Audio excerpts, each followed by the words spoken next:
আজ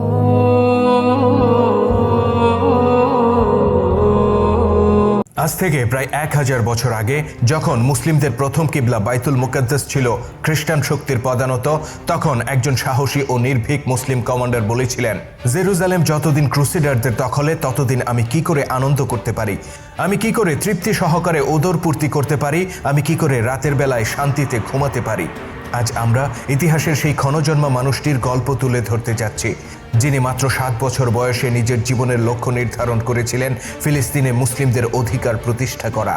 তিনি ছিলেন মুসলিম বিশ্বের একজন অকুতোভয় বীর সেনানী, যার দৃঢ়তা ছাড়িয়ে যায় পর্বতের উচ্চতাকেও। তিনি ছিলেন ক্রুসেডের মহানায়ক, যার নেতৃত্বে মুসলিমদের পবিত্র স্থান বাইতুল মুকাদ্দাস প্রায় 100 বছর পর খ্রিস্টানদের দখলমুক্ত হয়েছিল। তিনি জীবনভর পশ্চিমা শক্তির বিরুদ্ধে লড়াই করেছিলেন, অথচ তার বিরল ব্যক্তিত্বে মুগ্ধ হয়ে পাশ্চাত্যের ইতিহাসে তাকে স্থান দেওয়া হয়েছে একজন সমীহ জাগানো আদর্শ সমরনায়ক হিসেবে, আর অভিহিত করা হয়েছে দ্য গ্রেট সালাউদ্দিন নামে। তিনি বাইতুল মুকাদ্দাসের ত্রাণকর্তা, জেরুজালেম ও ফিলিস্তিন বিজেতা গাজী সুলতান সালাউদ্দিন আইয়ুবী রহমতুল্লাহ আলাই।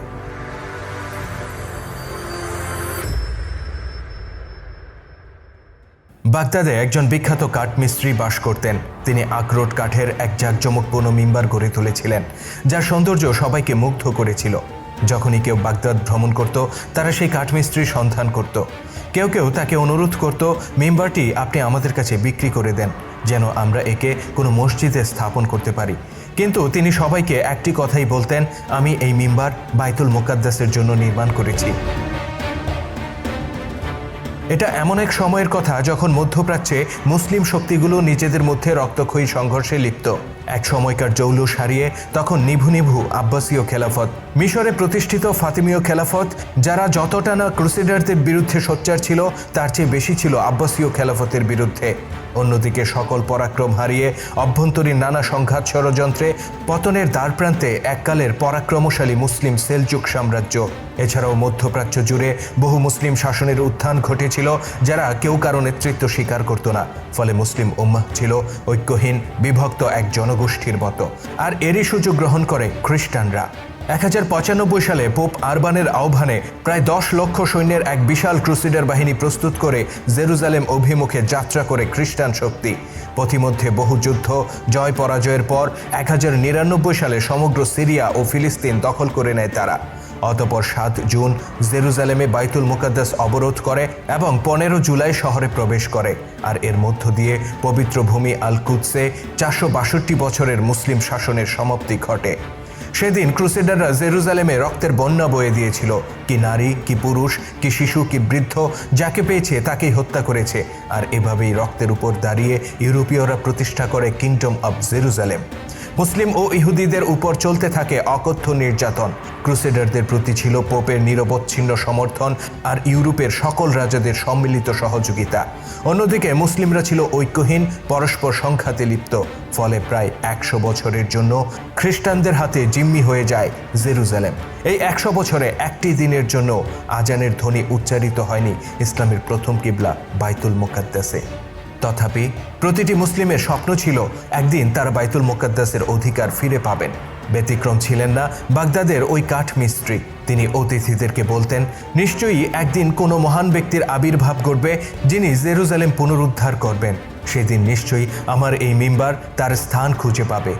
কারুকার্যময় সেই মিম্বারের গল্প ছড়িয়ে পড়ে চারিদিকে। দূরের এক শহরে 7 কি 8 বছরের এক বালকের কানেও পৌঁছে যায় বাগদাদের সেই বৃদ্ধ মিস্ত্রি আর তার আবেগ মেশানো মিম্বারের কথা। আর তখনকার প্রতিটি বালকের মতো সেও জানত জেরুজালেমে মুসলিমদের উপর বর্বরোচিত হত্যাকাণ্ডের ঘটনা। বালকটি সেদিন আপন মনে প্রতিজ্ঞা করেছিল সে একদিন বৃদ্ধ মানুষটির স্বপ্ন পূরণ করবে। অতটুকুন বয়সেই সে জীবনের লক্ষ্য নির্ধারণ করেছিল, আমি একদিন জেরুজালেম জয় করব আর মিম্বারটিকে সেখানে স্থাপন করব।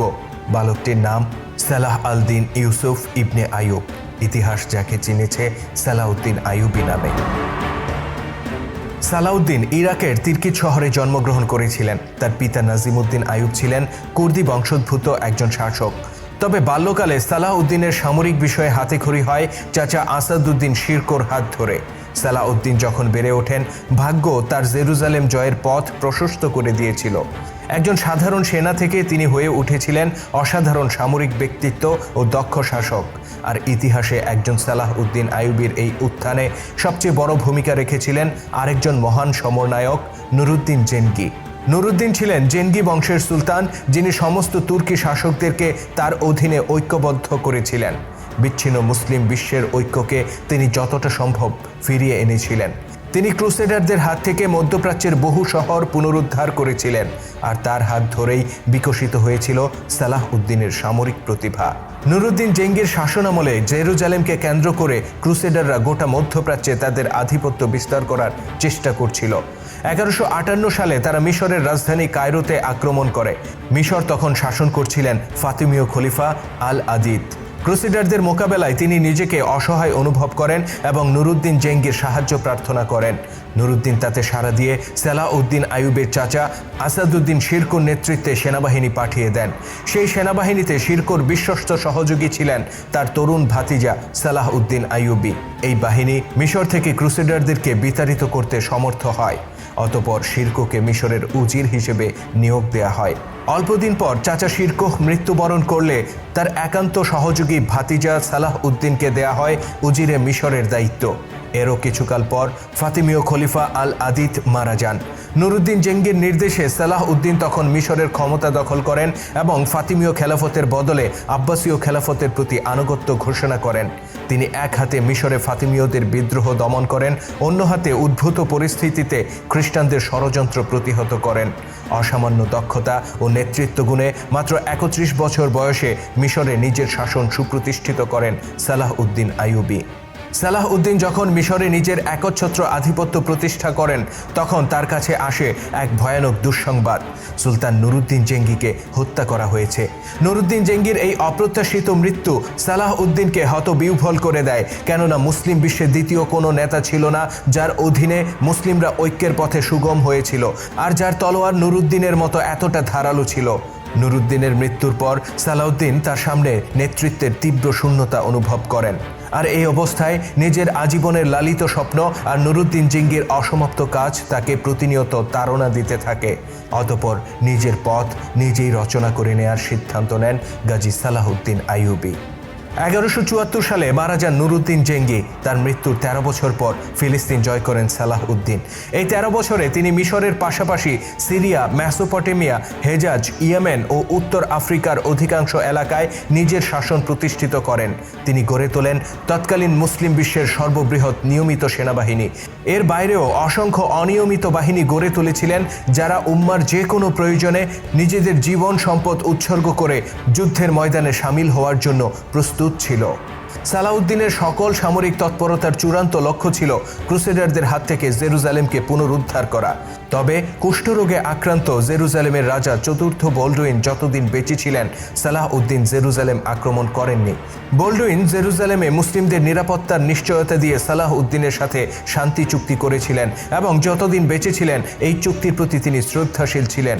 বোল্ডুইনের শেষ জীবনে ক্রুসেডারদের একজন জেনারেল রেনল্ড অব শাটিলন মুসলিমদের একটি কাফেলায় হামলা করে ব্যাপক হত্যাযজ্ঞ চালায়। খবর পেয়ে বিশাল সেনাবাহিনী নিয়ে সুলতান সালাহ উদ্দিন আইয়ুবী জেরুজালেম অভিমুখে রওনা হন, কিন্তু রাজা চতুর্থ বোল্ডুইন চুক্তি ভঙ্গকারী রেনল্ডকে বন্দী করেন এবং সালাউদ্দিনের কাছে দুঃখ প্রকাশ করে পুনরায় শান্তির আহ্বান জানান। সালাহ উদ্দিন তার অনুরোধ মেনে নিয়ে ফিরে যান। এই ঘটনার অল্পকাল পরেই চতুর্থ বোল্ডুইন মারা যান। তার মৃত্যুর 1 বছর পর জেরুজালেমের সিংহাসনে বসেন গাই অব লুসিগনান। ক্ষমতায় বসেই তিনি বিশ্বাসঘাতক রেনল্ড অব শাটিলনকে মুক্ত করে দেন। আর রেনল্ড তার মুসলিম বিদ্বেষ প্রদর্শন করতে এতটুকু দেরি করে না। পুনরায় সে চুক্তি লঙ্ঘন করে মুসলিম অধ্যুষিত এলাকায় হামলা করে এবং নির্বিচারে মুসলিমদের উপর হত্যাযজ্ঞ চালায়। এমনকি তারা সালাহ উদ্দিনের বোনকেও হত্যা করে। সুলতান সালাউদ্দিনের কাছে যখন এই সংবাদ পৌঁছে, তিনি তার সেনাবাহিনী নিয়ে জেরুজালেম অভিমুখে অগ্রসর হন। তিনি জানতেন এবার যুদ্ধের প্রস্তুতি নিয়েই ক্রুসেডাররা চুক্তি লঙ্ঘন করেছে, সুতরাং তিনিও যুদ্ধের সর্বোচ্চ প্রস্তুতি নিয়েই এগিয়ে যান। 1887 সালের 4 জুলাই জেরুজালেমের নিকটস্থ হিত্তিন নামক স্থানে সালাউদ্দিনের মুখোমুখি হয় ক্রুসেডারদের সবচেয়ে বড় বাহিনী। 30,000 আইয়ুবী সেনার বিপরীতে ছিল 50,000 ক্রুসেডার। আর ক্রুসেডারদের সম্মিলিত এই বাহিনীর সর্বোচ্চ কমান্ডার ছিলেন জেরুজালেমের রাজা গাই অব লুসিগনান। তবে যুদ্ধক্ষেত্রে পৌঁছানোর আগেই ক্রুসেডাররা হেরে গিয়েছিল কৌশলী সালাউদ্দিনের কাছে। হিত্তিনে অসংখ্য পানির কূপ ছিল, যেগুলো ছিল তীব্র গরমে যোদ্ধাদের বেঁচে থাকার একমাত্র অবলম্বন। সালাহউদ্দিন সেগুলো দখল করে নেন এবং বাকিগুলো ধ্বংস করে দেন। হিত্তিনে পৌঁছে পানির অভাবে খ্রিস্টান সেনারা এতটাই দুর্বল হয়ে পড়ে যে আইয়ুবী সেনাদের বিরুদ্ধে অস্ত্র তুলে ধরার মতো শক্তি তাদের অবশিষ্ট ছিল না। ফলে নিজেদের কোনো ক্ষয়ক্ষতি ছাড়াই আইয়ুবী বাহিনী ক্রুসেডারদেরকে মাটির সাথে মিশিয়ে দেন। 50,000 খ্রিস্টান যোদ্ধার মধ্যে মাত্র 3,000 সেনা পালাতে সক্ষম হয়। বাকিদেরকে হত্যা ও বন্দী করা হয়। অতঃপর বন্দী রাজা ও কমান্ডারদেরকে সালাহউদ্দিনের সামনে আনা হয়। সালাহউদ্দিন তার চিরাচরিত ঔদার্যের নিদর্শন হিসেবে তৃষ্ণায় কাতর রাজা গাই অব লুসিগনানের হাতে বরফ মেশানো পানির পাত্র তুলে দেন। বিব্রত গাই অব লুসিগনান তা পান না করে বরং রেনল্ডের দিকে এগিয়ে দেন। রেনল্ড নির্লজ্জের মতো তা গিলতে শুরু করে। অতঃপর সালাহউদ্দিন রেনল্ডকে চুক্তি লঙ্ঘনকারী ও বিশ্বাসঘাতক হিসেবে অভিযুক্ত করেন। রেনল্ড ঔদ্ধত্যের সাথে জবাব দেয়, রাজারা সবসময় এভাবেই কাজ করে, আমি এর বেশি কিছু করিনি। সালাহউদ্দিন নিজের তরবারি দিয়ে উদ্ধত রেনল্ডের মস্তক আলাদা করে দেন। ফিলিস্তিনের রাজাও নিজের ব্যাপারে একই পরিণতির কথা কল্পনা করে চোখ বন্ধ করে ফেলেন। সালাহউদ্দিন তাকে অভয় দিয়ে বলেন, একজন রাজা কখনো অপর রাজাকে হত্যা করে না। রেনল্ডকে হত্যা করেছি কারণ সে বিশ্বাসঘাতকতার সকল সীমা অতিক্রম করেছে। অতঃপর তিনি গাই অব লুসিগনানকে বন্দী করেন এবং পরবর্তীতে তাকে শর্ত সাপেক্ষে মুক্ত করে দেন। হিত্তিনের যুদ্ধে নিরঙ্কুশ বিজয়ের পর সালাহউদ্দিন ধাপে ধাপে তার চূড়ান্ত লক্ষ্যের দিকে অগ্রসর হন। ক্রুসেডারদের মূল বাহিনীর পরাজয় মুসলিম ফৌজের সামনে নিকটস্থ সব শহর আর দুর্গ জয়ের পথ খুলে দিয়েছিল। আইয়ুবী সেনারা একে একে টাইবেরিয়াস, আক্কা, অ্যাসক্যালোন, নেবলুস, রামলা ও গাজা দখল করে নেয়। মাত্র এক সপ্তাহের মধ্যে ছোট বড় মিলিয়ে 52টি শহর মুসলিমদের দখলে চলে আসে।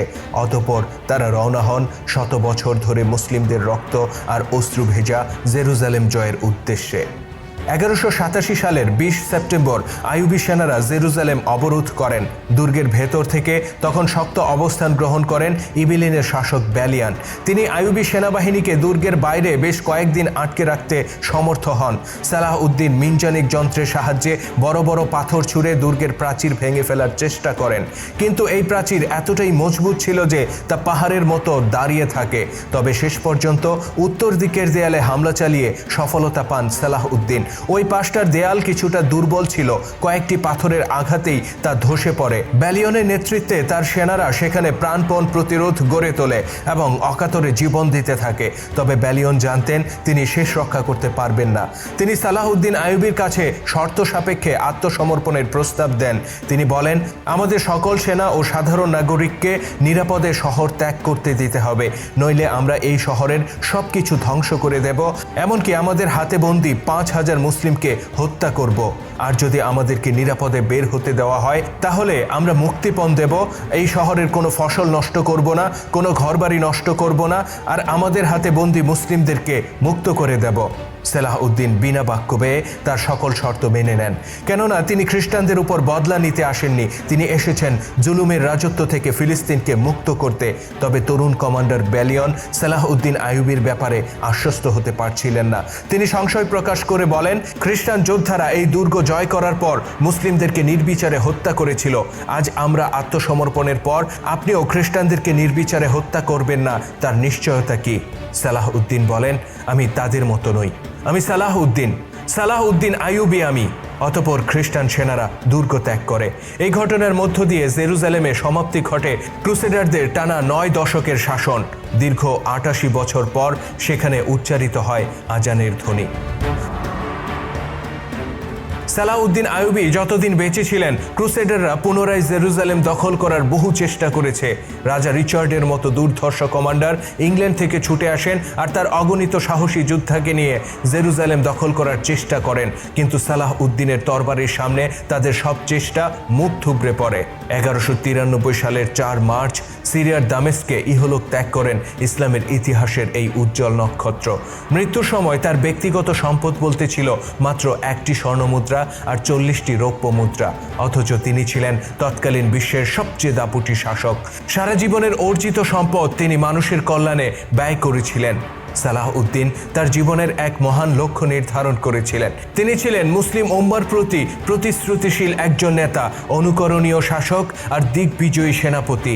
তার জনগণ আর সেনারা তাকে নিজের প্রাণের চেয়ে বেশি ভালোবাসত আর তার জন্য অকাতরে জীবন দিতে প্রস্তুত ছিল। তিনি দেখিয়েছিলেন কিভাবে একজন মুসলিমকে নিজের জীবনের লক্ষ্য নির্ধারণ করতে হয় আর সেই লক্ষ্য অর্জনের জন্য জীবনভর সংগ্রাম করতে হয়। ক্রুসেডাররা যখন জেরুজালেম দখল করেছিল তখন তারা বাইতুল মুকাদ্দাস থেকে কেবল মুসলিম নয়, ইহুদিদেরকেও উচ্ছেদ করেছিল। সালাহ উদ্দিন আইয়ুবী বাইতুল মুকাদ্দাস জয় করার পর সেখানে মুসলিমদের পাশাপাশি খ্রিস্টান আর ইহুদিদেরকেও ধর্মীয় আচার পালনের পূর্ণ অধিকার দিয়েছিলেন। অথচ সেই পবিত্র ভূমিতে সেই ইহুদিদের হাতেই মুসলিম নিধন চলছে গত প্রায় 100 বছর ধরে। এই 100 বছরের ইতিহাসে মুসলিম বিশ্বে শত কোটি মানুষের জন্ম হয়েছে, কোটি কোটি ঘরে মিলাদ হয়েছে, ফিলিস্তিনবাসীদের জন্য মোনাজাত হয়েছে, অগণিত ওয়াজ মাহফিলে ইসরায়েলের বিরুদ্ধে গর্জন উঠেছে, হজ আর ইস্তেমার মাঠে হতবাগা ফিলিস্তিনিদের জন্য কান্নার মাতম উঠেছে। জাতিসংঘের অসংখ্য অধিবেশনে আলোচনা হয়েছে, দেশে দেশে মুসলিমরা ব্যানার ফেস্টুন নিয়ে রাজপথে দাঁড়িয়ে প্রতিবাদ জানিয়েছে, তাদের নেতারা অগ্নিঝরা জ্বালাময়ী বক্তব্য দিয়েছে। কিন্তু এই 100 বছরের ইতিহাসে হতভাগ্য মুসলিমদের ঘরে একজন সালাহ উদ্দিন আইয়ুবীরও জন্ম হয়নি। এই 100 বছরের ইতিহাসে ঐক্যহীন মুসলিম জাতি একটি দিনের জন্য ঐক্যবদ্ধ হতে পারেনি।